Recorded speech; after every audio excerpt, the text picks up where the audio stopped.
I'm just sharing my experience of how I understood my true self and how I came to understanding that the real reality and understanding that I need to operate on a frequency of love and respect and kindness and compassion.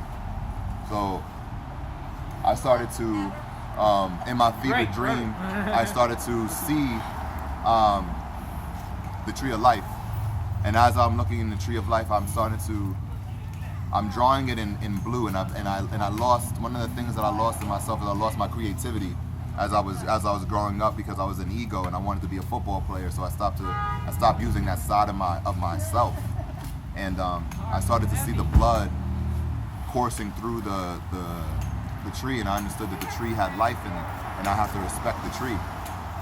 And as I was going through my dream and my experience, I started to understand that your body and your body and your mind operate on a certain frequency, and you have to make sure that you operate on that frequency as much as you can.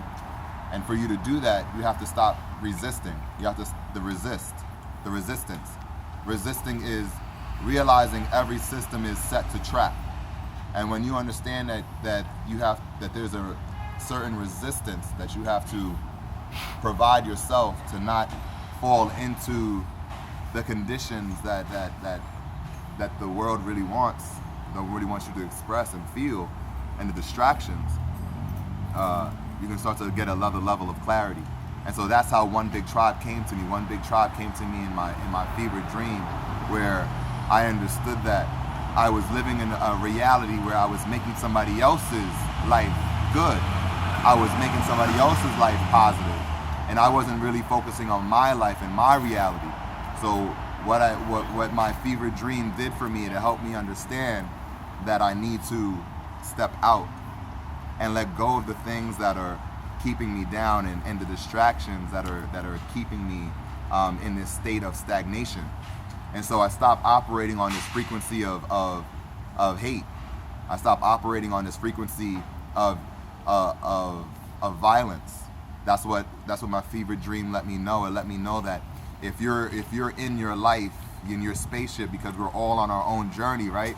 When you're on your spaceship, if you're not in tune with your instruments, you're gonna have an issue, right? You're not gonna be able to match up and calibrate with the universe, because you're not accepting, because you're fighting what's really your true purpose, because you're in fear, false evidence appearing real.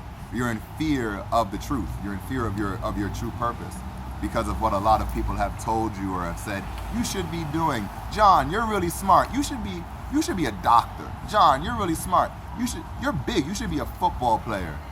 Instead of saying, John, how do you really feel? And John, what do you really want to provide the earth? And what are you really ready to give? And now I understand that I'm really ready to give myself. And I'm not in a place of ego anymore. I'm in a place of love. And I just want to help everyone operate on the frequency that's best for them. Peace and love. Peace and love.